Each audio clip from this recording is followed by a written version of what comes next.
News World, I'm Steph. And I'm Emma. Welcome to Terrier News. The Terrier football team is headed to the playoffs. The team will be hosting a playoff game for the first time in 26 years. The 7-2 Terriers will be facing the Champaign Central Maroons, who are 6-3 on their season. No one who attends the school currently has ever experienced the football team with a winning record before, including the players.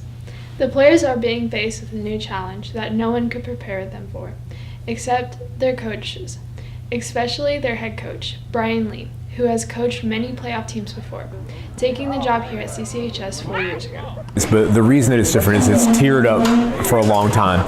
We first got here, like this is like my fourth rebuild, and there are a lot of things to take care of. It's like building a house. It's like building a house. In the first year, we really had to lay the foundation. Even that was a hard thing to do. We got better chemistry than we had last year. Coaching staff and everybody, like we're all on the same page.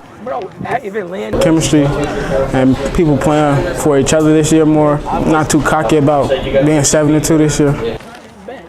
Just treat it like every other week. Come out and support the Terrier football team this Saturday at 6 p.m. Did you hear about the playground Mr. Terry and Mr. Mobley are building up for recess? What? No, silly. They're building a playhouse to raise money for CASA of Williamson County, a group that helps children in need. The playhouse will be raffled off in interested buyers, and all the proceeds will go to the good cause. The classes build one house every year, but this year more students are working on it than ever before. And last year, 169 children were helped by CASA of Williamson County, and CCHS students and teachers are hoping to help out even more. Well, so this is my 5th year. We just do one per year. This year we actually have 2 classes working on it, but we're still just going to complete the one. We're actually doing a little bit more detail with this than what we've done in the past. So the purpose of this is to raise money for CASA of Williamson County. CASA is a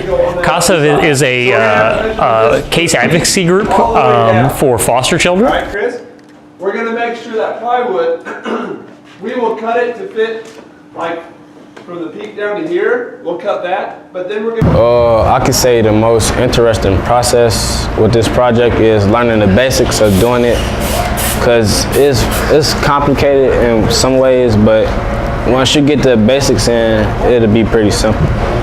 We would like to give a huge shout out to the students and teachers involved for helping a great cause, and would encourage everyone to give a helping hand to those in need. If you would like to contribute to CASA of Williamson County, the playhouse will be raffled in December. Great job, dogs. Running into this week's number 1 spot for Teacher of the Week is Miss Zagaski. On top of teaching integrated algebra, statistics, and essentials for college algebra, Miss Zagaski loves to run long distances. She has ran 4 marathons this year alone. She enjoys teaching her online stats class the most because the online curriculum prevents the students from cheating. I teach integrated algebra and geometry 1 and statistics. I'm a graduate of Carbondale High School, and then all of my degrees are from SIU. Statistics is absolutely my favorite class. I like working with seniors. It's a dual credit class. The topic's more interesting than the basic algebra.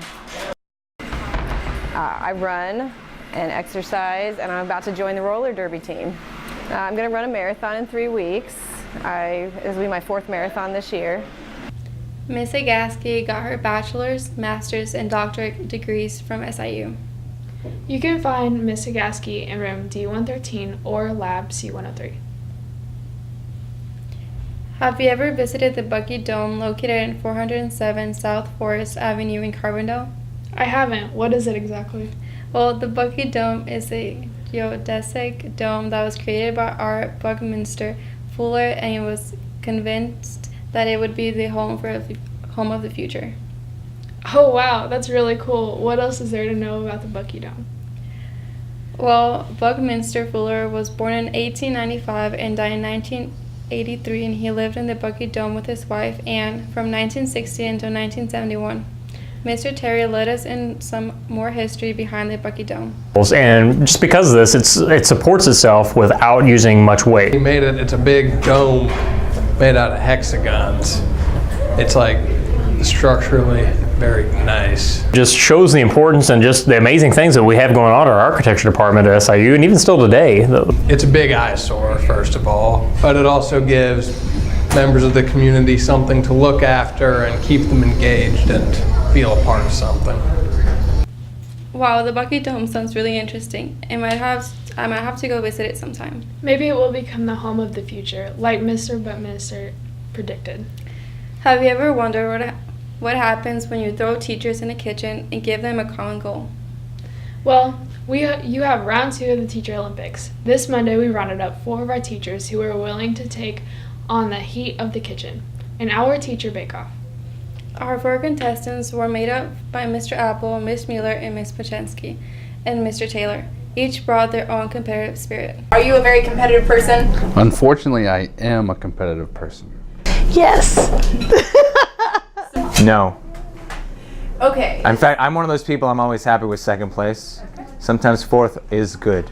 I'm an incredibly competitive person. I was born by it naturally. My parents, we have a family trophy for a Christmas tournament that we do every year. Okay, so are you aiming for the #1 spot then?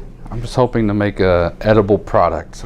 I need that golden spatula. I have yet to win the Polchinski Dietrich trophy and I'm devastated by it, so this would help bring up my confidence a little bit. Well, of course. Anything worth doing is worth doing first. Miss Polchinski baked pumpkin cheesecakes, muffins against Mr. Apple's raw apple pie bites, Miss Mueller's date and pistachio bread pudding, and Mr. Taylor's funfetti cake. In the end, there could only be one champion of the golden spatula. Owner of the golden spatula. You gotta give him the slips now. How do you feel about winning the golden spatula? I'm so excited. I'm hoping that this is going to be a good omen for me to be able to win my family holiday tournament. Want to continue this in the future? I mean, they can try and take me on next year. That's fine. Congratulations, Miss Pachensky. We'll see you next week on Tell Your News.